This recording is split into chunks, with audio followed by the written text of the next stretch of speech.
Bonsoir, chers compatriotes du Congo-Brazzaville. Moi, c'est Patrick Rosenberg. Nous sommes aujourd'hui mercredi 3 mai 2023.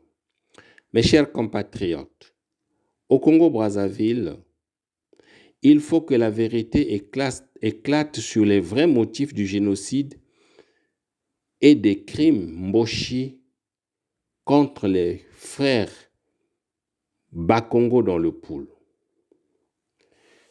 Mais rien ne devrait, cependant, justifier que la médiocre classe politique congolaise et la communauté internationale se bouchent des oreilles face à un tel génocide, à de tels crimes perpétrés par des officiers Mboshi et leurs complices contre les Bakongo dans le département du Poul.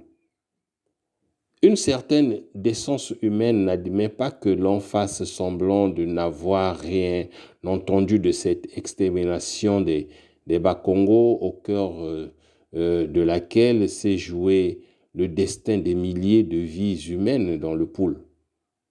Il faut une commission d'enquête indépendante internationale dans le Poul parce que les officiers Mboshi ont planifié le génocide des Bakongo et continuent de commettre beaucoup de crimes contre l'humanité dans ce département.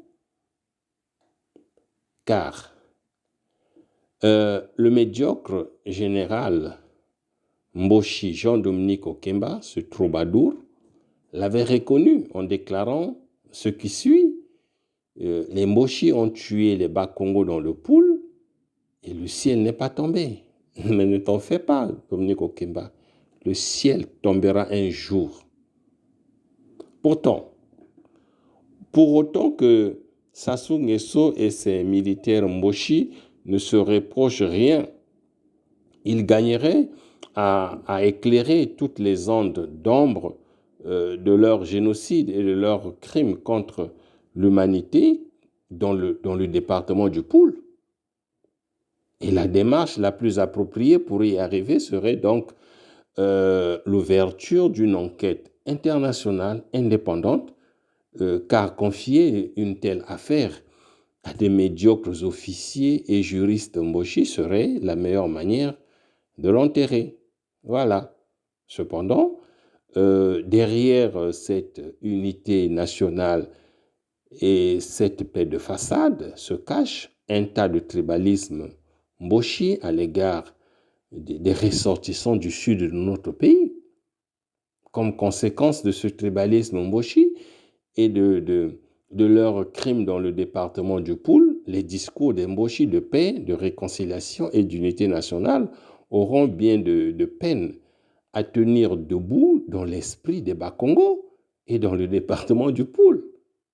Mes chers compatriotes, l'un des drames du Congo-Brazzaville est la persistance du tribalisme Mboshi dans de nombreuses politiques de développement de notre pays. Et ceci n'est pas sans conséquences négatives. Il y en a qui se plaident de dire que voilà, ce ne sont pas tous les Mboshi qui bénéficient des privilèges du pouvoir. Mes chers compatriotes, on ne parle pas de la totalité. Nous parlons de la majorité. Nous parlons de la majorité. Lorsque dans des listes à la fonction publique, les listes des bourses d'études, les listes de la gendarmerie, nous avons 80% des Mboshi. C'est la minorité ou c'est la majorité?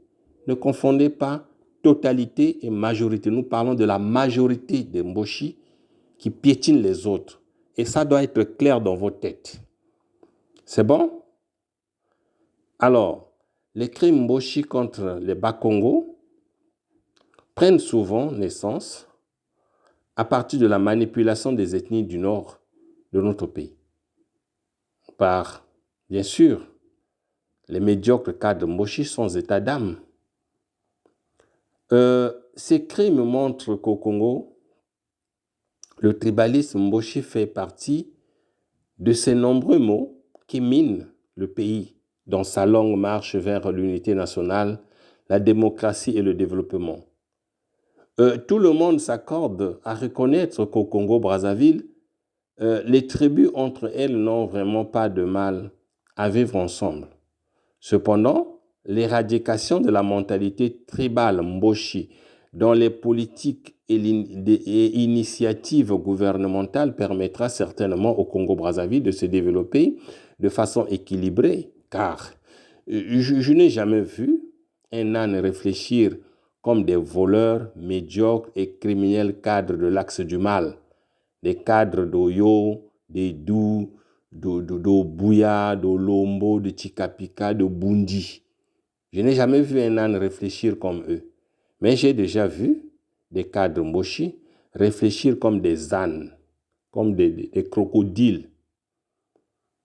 Alors, réfléchir comme des crocodiles.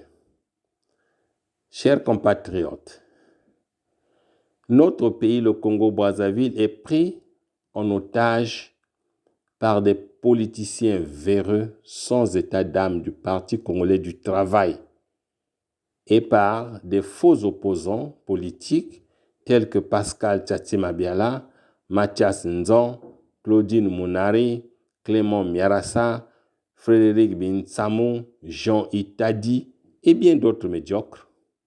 Des individus qui n'ont aucune vision politique à court, à moyen et à long terme.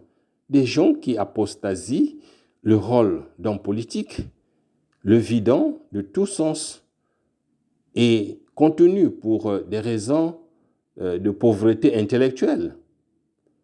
Voilà.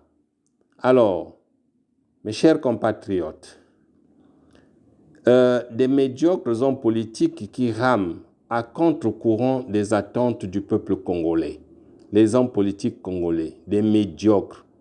Oui, les Congolais ont affaire à des médiocres hommes politiques incapables d'apporter des suggestions, des solutions intellectuelles sur la vie politique, sociale, économique de notre pays. Une classe politique intellectuellement inapte et incompétente qui ignore qu'à cause de son désir immodéré à l'argent et au poste dans des institutions de notre pays, ils sont dans une dynamique de déstabilisation du destin du Congo et dans une soumission déshonorante à la famille Nguesso. Consciemment ou inconsciemment, la médiocre classe politique congolaise et l'armée congolaise aussi sont responsables de la misère des Congolais et de la pauvreté du Congo. Alors, nous pouvons aujourd'hui déclarer sans ambages que la classe politique congolaise n'est qu'un instrument de divertissement fabriqué, inventé et contrôlé par Sassou Nguesso, qui fait de cette classe politique ce que bon lui semble pour se maintenir au pouvoir, juste pour un pouvoir à vie. Vive le Congo-Brazzaville, vive les Congolais, vive la diaspora congolaise. Je vous remercie, Patrick Rosenberg. Au revoir, à la semaine prochaine. Je vous prie de beaucoup partager cet audio. Merci.